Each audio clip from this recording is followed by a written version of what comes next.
We are so thrilled to be partnering with Hinge. Hinge is the dating app designed to be deleted. As you all know, I'm a huge Hinge advocate as I met my partner of almost 3 years on the app. Even before meeting him, Hinge was always my go-to app because I met more relationship-minded people here and had some great dates. Clearly, I haven't been on the app for a little while, but I re-downloaded it to check out some of the new features. One that stood out to me was the voice prompt, my best friend's take on why you should date me, where your friend can hype you up. Not only does this make the profile creation less daunting, but it's not always easy to see your own green flags. So to test it out, I asked Yue some fun prompts to get her take on what I could put if I was dating again. So the first one, how long have we known each other? What was your first impression of me and how has that changed? Julie and I have known each other for almost 10 years. My first impression of Julie was that she's very social, but I've learned that she has a lot more depth to her beyond the social butterfly that she is. My next prompt, what do you think are my green flags? I would say she's deeply loyal. She believes in love, curious mindset, and she is fearlessly ambitious. And then last but not least, what kind of friend am I? Julie is the kind of friend who will always have your back, no matter what. Damn, that feels nice to hear. So download Hinge and try voice prompts today. Then find someone worth deleting the app for. If you've been listening to the pod, you know I'm marking my calendar for the big sale from Last Bottle Wines, one of our wonderful sponsors. If you don't already know, they're a Napa-based online wine shop that offers 30 to 70% off retail. And the best part, there's no subscriptions, no fees, and no minimum purchase, just a daily email with really great wine. And as I mentioned, they're having a massive sale. Their marathon sale is coming up on March 28th and 29th. They flip that one wine per day rule on its head and instead offer back-to-back, two-back deals. That means wines are only up on the site for a couple minutes at a time. We got a preview order with the mini marathon package of some of their favorites, and I'm telling you, it's a sale you want to get in on. And the best part is we're offering Dateable listeners 10% off your first order with code DATEABLE. Sign up at lastbottlewines.com and use the code DATEABLE and find out why Last Bottle is the most fun way to discover and buy amazing wine. Hi, I'm Yue Xu. And I'm Julie Krafchick. We're active daters turned dating sociologists. Here to dive into everything modern dating and relationships. Welcome to the Dateable Podcast. Hello, friends. It's brunch talk time where we answer your burning dating questions to the best of our ability. And we love the questions because I've personally found them all very relatable. Absolutely. We've all been there at one point or another. And then the ones that I haven't been, I'm like, this is going to come in handy in the future somehow. Or maybe it won't, and that's okay. Put it in the vaults, because this will happen to me eventually. The one from today is one I've definitely experienced before. Here's the question for this episode. Why do exes leave breadcrumbs and still stay in your life? And for more context, my ex and I broke up because our relationship didn't work. 6 months later, though, he's still reaching out and telling me he loves and misses me, even though he's dating someone new. I still see him watching my IG stories. Why is he doing this?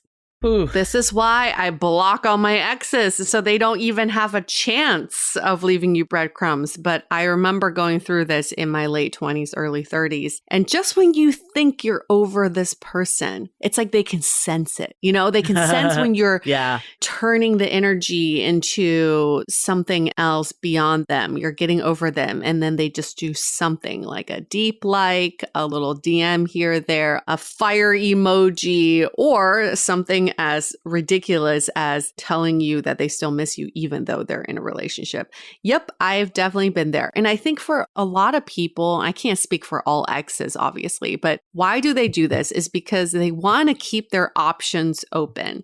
And they want to keep you around because you were an option that was a reality before. It's a much easier, much more familiar option for them to pursue. And sometimes when these exes get into a new relationship, they kind of freak out. They feel like, ooh, okay, well, before I really commit to this person, I got to make sure that I'm getting all these other people out of my system. You're just nothing but roadkill in this situation, helping them understand their current relationship better. But it is so fucking dangerous to have these breadcrumbs because I know we can all read into them. Yeah, I mean, I think it just comes down to validation at the end of the day. Like, people just want to know that they still got it. Even if they've hypothetically moved on, there is like the ego that like knows that you're still interested in some way. So I think that is definite possibility. I think another piece too is when you're in a new relationship, oftentimes you compare to your ex.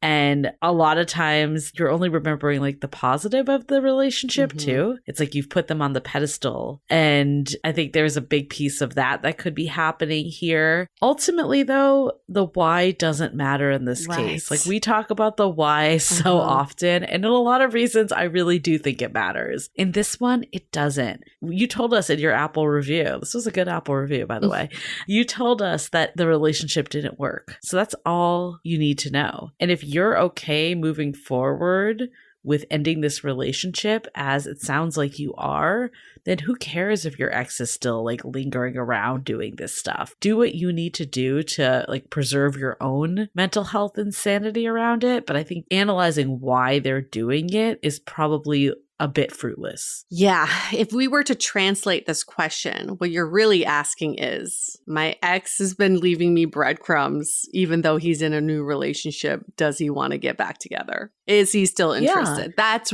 the underlying intention of this question. And I get it. We all want our ex, whether the relationship went poorly or not, we still want our exes to pine over us, right? It's like, it feeds our ego. It gives us attention. It feeds into our desire for familiarity. Yes, it does feel good to say, yeah, my ex is reaching back out because they still have feelings for me. But like you said, Julie, it doesn't really matter. Even if you are getting that validation from your ex, it doesn't matter because all it's going to do is going to remind you that this relationship didn't work out. This person is not the right person for you. And then it might bring you even more disappointment knowing that this person who is giving you that validation is not the person you really need validation from. Maybe the first question is to like look inward and say, why does this even mean anything to me? What am I getting out of this?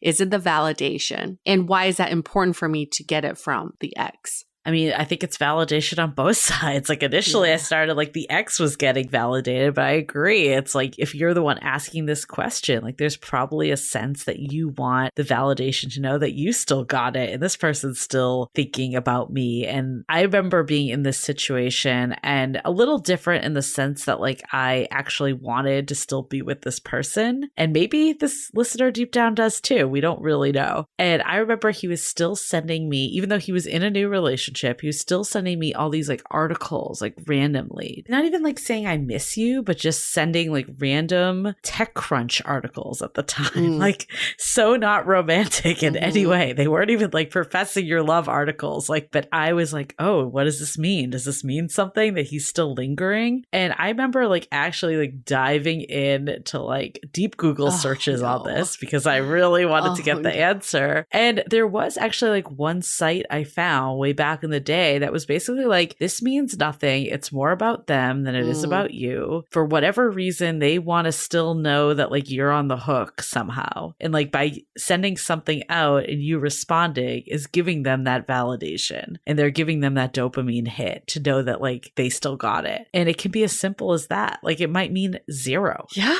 that's very much true. They have research proving that people don't fantasize about celebrities or people they haven't met. People like to fantasize about the people from their past because they can smell them, feel them, know what it's like to be with them. So part of the breadcrumbing from an ex is also part of like them fantasizing and probably in a state of loneliness. Some people just get off on talking to someone that they used to hook up with. So it's just like back to that article. It may mean nothing more than them just wanting to make themselves feel good. But the act of them trying to make themselves feel good could make you feel bad. So don't give up the power to that. Don't even dive into the why, because that's giving away your power to happiness. Don't let the breadcrumbing make you unhappy or disappointed, or in this case, confused, you're wasting your brain cells on this person. Right. Right? There's really no need to dive any deeper into this. And you also don't need to do the deep Google search that Julie did, because she already did that for you. I did it for you. Yes. Don't worry about it. Take your hours back.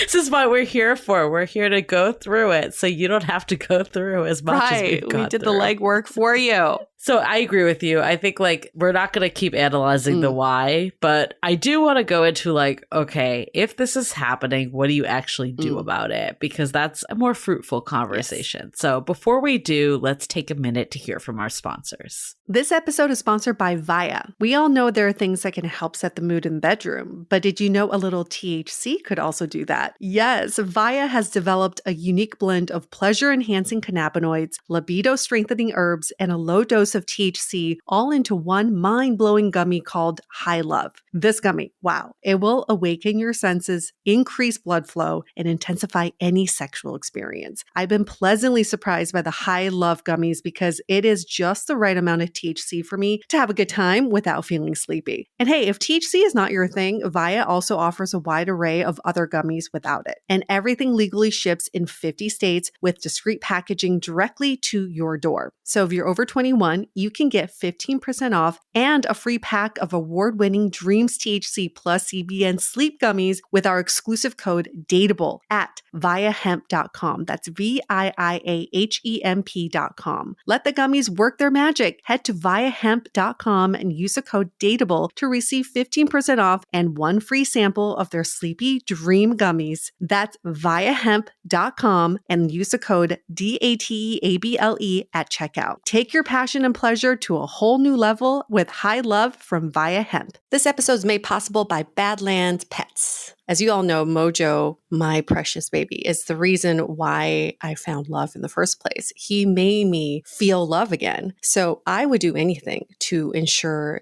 his health and longevity. And actress Katherine Heigl and I have that in common. She's helped save over 16,000 dogs through her foundation. And after doing a ton of research, she feels there's one place we can look to improve any dog's health, and that's their food. So fortunately, she found that just by adding a few special superfoods to her dog's food, she saw huge transformations in their health. So she's made a 20-minute video explaining step by step how anyone can do the same thing to see incredible changes in their dog's health. I've definitely re-looked at what I'm feeding Mojo and making sure that, hey, he only has one life to live, and I want to make sure it's the best damn life. So if you want to keep your dog healthy and happy, go to badlandsfood.com/dateable and watch Catherine's video right now. Again, that's badlandsfood.com/dateable. As you know, I recently left my corporate job and I've been in total recovery mode, all about self-care. One of my new routines is the nighttime shower before bed. There's just something about washing away the day and that reflection that's been super helpful for me. I've been using one of our partners, Osea's Mega Moisture Duo. This combo body oil and body lotion are so freaking incredible. It literally feels like I'm at a spa. I realized that the secret is seaweed and other skin level ingredients that are normally reserved for face products. And that's why I was so excited when Osea became one of our partners. And, you know, we're so grateful for partners like this because one, they keep the show going, but they're also super good for all of our listeners and for our own well-being. So if you want to have that nighttime bliss like I am doing, you can get 10% off your first order site-wide with code DATEABLE at oseamalibu.com. You'll get free samples with every order and free shipping on orders over $60. So head to oseamalibu.com and use the code DATEABLE for 10% off. Let us know which products you end up going with. Share them in social. Super excited to see what you end up choosing.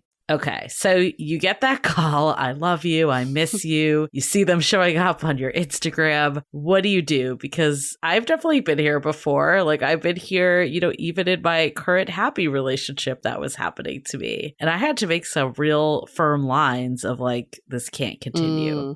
Like, I can't be getting these calls and conversations, and it's just disruptive to my current being. And even if you're not in a new relationship, I think that still holds true because there's a reason you broke up. You're trying to move forward, and this person now is preventing you from moving forward. I wish that I would have asked for intentions. Yes. There was a circumstance in New York back in the day. 6 months later, after breaking up, he reached out, wanted to go rock climbing with me. And I didn't stop to ask why. I just assumed he wanted to get back together. So I went into that get together with every intention of professing my love, which I did. I had really missed this guy. And then he was like, oh, whoa. No, it's not like that. So I wish that I would have paused before accepting the invite to say, what's the intention here? Why are you reaching back out now 6 months later? It's so easy to tell someone that you miss them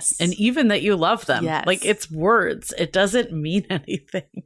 It's fruitless. And the more action that can go behind it, I think it depends on where you are. Like, if you're truly don't want anything with this person, then just shutting it down. And like, if you need to block them, you need to block them. It's no longer because they're a bad person. It's just you're preserving your own self. But even just telling them, like, maybe you don't have to go as far as block them, but just be like, hey, like, we both have this discussion to move forward. I'm not going to like entertain this. Like, that's so easy to say. And if you are secretly hoping that this means something, that's a different scenario. And if that's the case, I agree. Like, you can't just go in and hear, oh, I miss you, and assume that they're going to come back and everything's going to be great, especially if they're dating someone else. Yeah. Like, there's so many steps now that has to happen. I mean, I think what I would say in that scenario is like, great, you say you love me and miss me. What about the person you're dating? Yeah. Like, does your girlfriend know? And what do you want me to do with this information? Like, if you really are serious about giving our relationship another try, then I'm down to entertain and have a conversation to see if that's feasible. But until like there's something a little more concrete with a plan forward, like, we're not going to have that conversation. Mm-hmm. And if you're savage enough, you don't even need to respond. I mean, if you are like, okay, whatever this person says, it's actually not going to be additive to my life, you don't need to respond, because the moment you respond, you're doing exactly what they were hoping to get, which is communication, response back from you. But if you just like ignore it, pretend you never saw it, that's all you really need to do. 100%. You don't owe someone an explanation on that, especially if they're now like stepping out of the boundaries. I don't know, again, what your arrangement with this person is, but if you said that you would be friends, saying that I love and miss you is not necessarily falling into that. If you said that you would be friends and they're just looking at your Instagram stories, then I think that's a little different. Like, what's the level that they're coming back at? Mm-hmm. There is a range here. But again, like, if you decide it's too much for you, you could always say either just block them or delete them on Instagram. Like, you can actually just delete people. Like, you don't even have to block them. Right. They don't even have to know that they're now not on your feed. Like, there's ways that you can do this that aren't so aggressive. And it's more just, I want to do what's right for me. Yes. Put yourself first. That's it. Simple. We've all been here. It's really tough. Know that this is most likely just coming from a place of loneliness, validation, whatever it might be, that really might not mean anything. And until they're ready to give you something more, you need to assume it probably means nothing. Great question. And thank you for putting that in your Apple review. For everybody else, that is the fastest way to get your questions answered, is to put it in the body of your review on Apple Podcasts. Give us 5 stars and ask your question right there. Super simple, and we will answer it right away. Other ways, if you want to do more traditional ways of sending in your questions, you can email us hello@dateablepodcast.com, or you can DM us on Instagram @dateablepodcast is the username. And if you're shy, feel free to leave us 5 stars and send it in that way. And just tell us, I left you a review, left you 5 stars. We'll still bump it up. Whatever you need to do to give us that review. We've said it before. Reviews are everything in podcasting. Help us get to 1K. That's our goal by the end of the year. And remember to subscribe to the show so you get this the moment it drops. And then you also get our weekly Wednesday episode. All right. That's it for this week. We'll see you all next week for Brunch Talk. See you next week. The Dateable Podcast is part of the Frolic Media Network. Find more podcasts you'll love at frolic.media/podcasts. You can follow us on Instagram at Dateable Podcast and visit dateablepodcast.com for access to all the episodes and our premium programs. Also, make sure to subscribe today if you haven't already on Apple Podcasts, Spotify, or your favorite podcast platform so you are the first to get all the latest episodes. And most importantly, stay dateable.